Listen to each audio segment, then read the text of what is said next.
Morning, Knicks Nation. Today is Friday. Happy Friday. I hope you're all feeling good today. Friday, the first day of November 2024. Happy Friday again. I hope you're all safe and healthy today. Your family is safe and healthy, and that the needs of you and your family in terms of food, shelter, clothing, as well as health today are being met. Blessings upon those that work in the healthcare field, along with the first responders who are out here every day doing their best to save lives. Those also that pick up garbage, keep our places clean, and those that make deliveries for our convenience. Double blessings on the men and women that are out here every day trying to help, rescue, deliver, and recover the teenagers and children that are the victims of child molestation and pedophilia. People that are also victims of prostitution and child prostitution, pornography and child pornography, human trafficking and sex slavery. Double curses on the perpetrators, the profiteers, and the perverts that make this industry exist.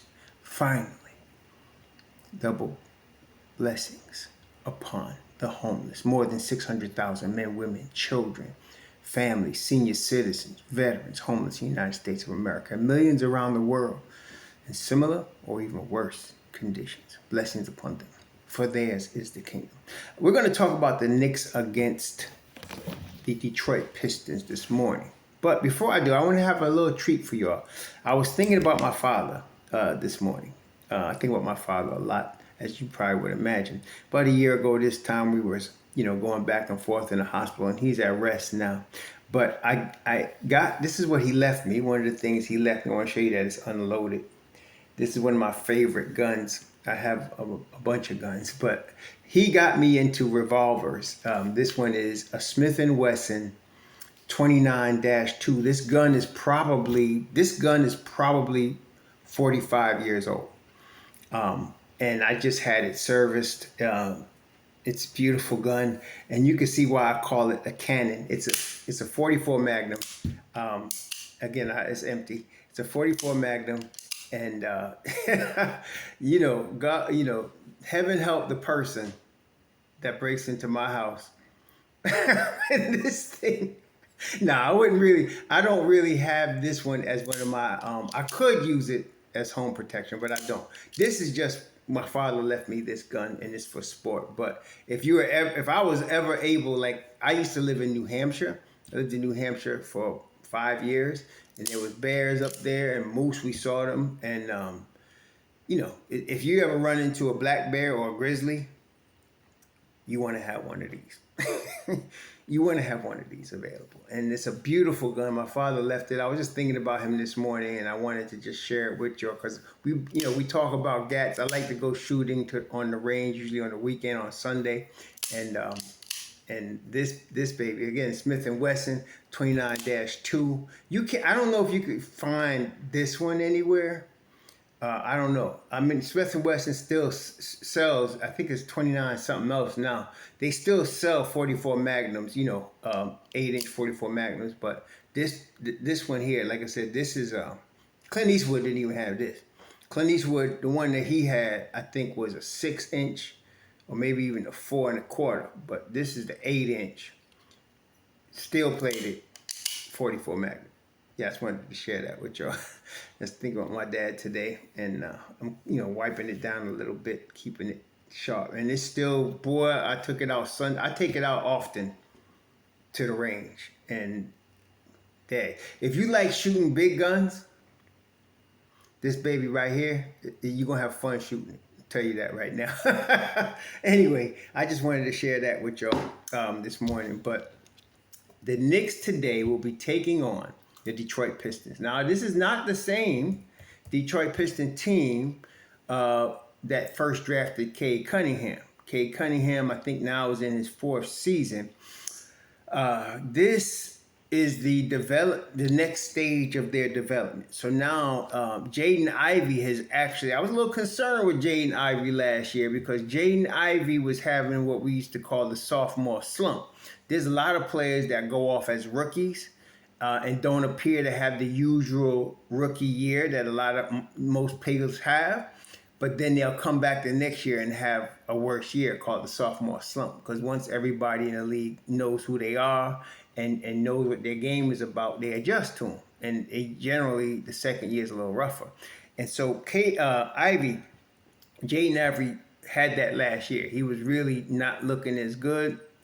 Jump shot wasn't falling. Didn't even appear that he had one. He still had the speed, but his game just didn't mature. Well, this year, he's doing a lot better. This is his third season, I think, and he's doing a lot better this year. He's averaging, so far it's early, but he's averaging 21 a game. Cade Cunningham averaging 25. I thought from when I saw Cade Cunningham at Oklahoma State, I knew he was the real deal. And the thing is that Cade Cunningham is not flashy. So many people don't see, if it's not flashy, dunky, high rising type guy, no look pass and all that, like LaMelo Ball. He's not like that, but he's efficient and he does do everything. He plays defense. He can handle the rock. He can shoot the rock. He can rebound the rock. And, he can pass the rock. Cade Cunningham has the high IQ. He's about 6'7", long wingspan. He's the real deal. And so he is now in his fourth season. And that, when you get a player like that and you develop him, he's not fully developed yet. That's the scary thing. He's still got a lot of upside. But you develop him to the point he's at right now, where he's possibly an all-star type of player. You start to put veterans around him. So at this point, I thought Sasser was going to be a bigger factor at this point. Still early in the season, but Sasser hasn't played much. But it's Cade Cunningham, Jaden Ivey. They have Asar Thompson, who I feel also, him and his brother, they both can ball. But Asar has a blood clot, and he's been dealing with that. We just hope and pray that Asar ends up okay. Last guy that had that problem was Chris Bosh, and he ended up retiring as a result of it. But they say Asar is chomping at the bit to play, so it sounds like he's feeling good physically, but he has to be medically cleared. It's a very special situation for the NBA. So what they have as their core foundational young pieces, Cade Cunningham, Jaden Ivey, and Jalen Duren.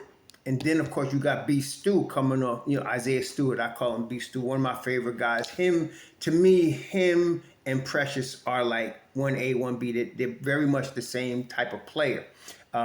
Beef Stew is more physical, more bulky, more buff. Precious is longer wingspan, more athletic. Okay, but they're both very similar in their games. So this is the core, though, that Detroit has. And then they've now added Tim Hardaway Jr., they've added Tobias Harris, they've added Malik Beasley. So they added some core veterans around the young core.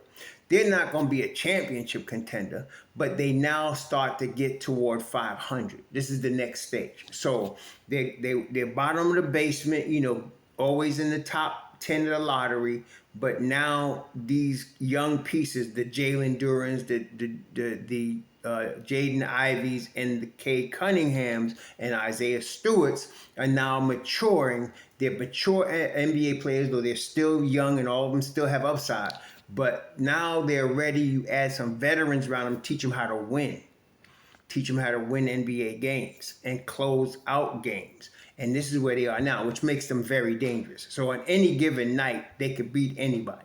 Okay, they'll lose more than they win. Like I said, to me, the goal for them this year would be 37 wins. If they can get to 37 wins, that's closing in on 500. That's kind of the next iteration of this development for Detroit.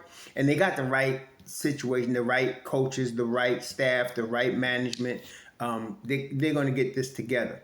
So the Knicks play them tonight.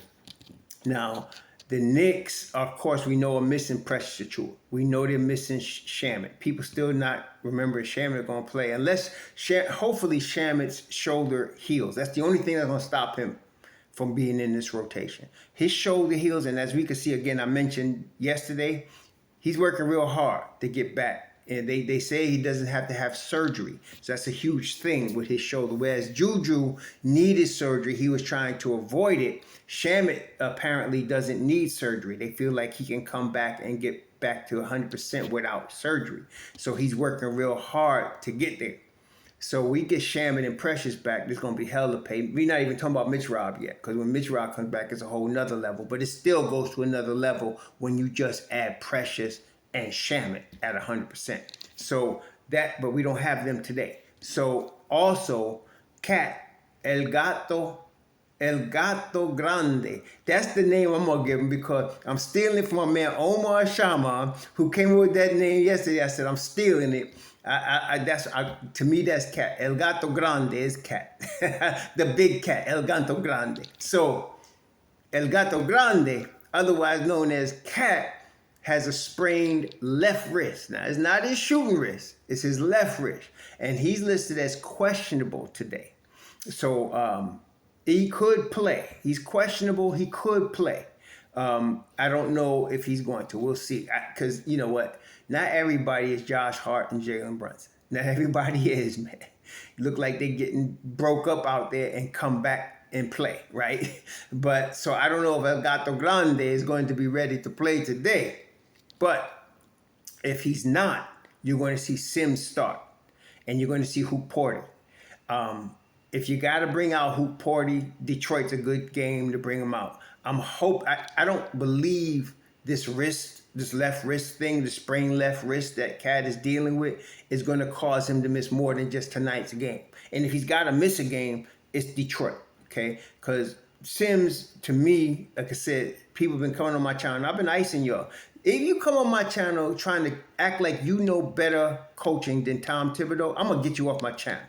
Because that's disrespectful. He's a pro coach that has brought the Knicks back from being a laughingstock to where they are now. So anybody coming on talking about he's doing too much, he's playing his players too much, get out of here. I don't want to hear it. He knows what he's doing. So Tibbs has developed Sims. Sims is not going to ever be a superstar, but he's a competent 5 in the NBA, and he's a competent backup 5.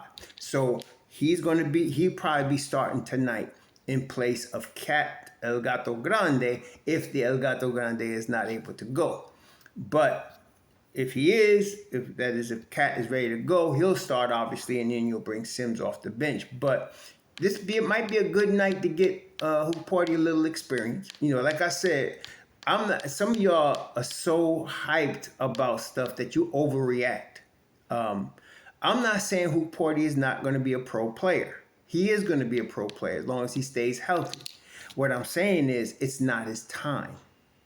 See, he has to bide his time. He got the talent. He got to wait his turn. Okay. He'll get a little burn, but he got to wait his turn. It's not his turn yet. Next year he'll get a better opportunity maybe, but this year no, he's not. It's not his time. But once in a while, like a night like tonight, he'll get some minutes tonight, and hopefully he plays well. This is Detroit. Jalen Duren represents a good test for him. Athletic, 7-foot big. Now understanding, learn the NBA himself. He's more experienced than Hukporti in the league. So it'd be a good test for him. So we might see some Hukporti. You're going to see, of course, Deuce and Payne.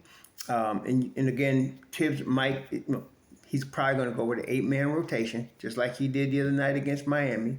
He went with a 7-man rotation against Miami because Sims only got 9 minutes. So he's going to go with a maximum 8-man rotation today, and until he starts getting Precious and Shamet back. Then you'll see him go 9, and maybe even a little 10. Because to me, Shamet works with Deuce better than Payne does.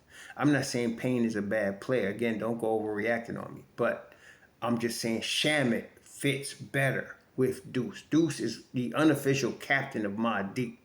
And so Shamet plays better with Deuce. Shamet's defense is plenty good enough, and his shooting is excellent. So you play him beside Deuce McBride, and you got something. I'm telling y'all. So when he comes back, I expect his minutes to supplant the minutes of Payne.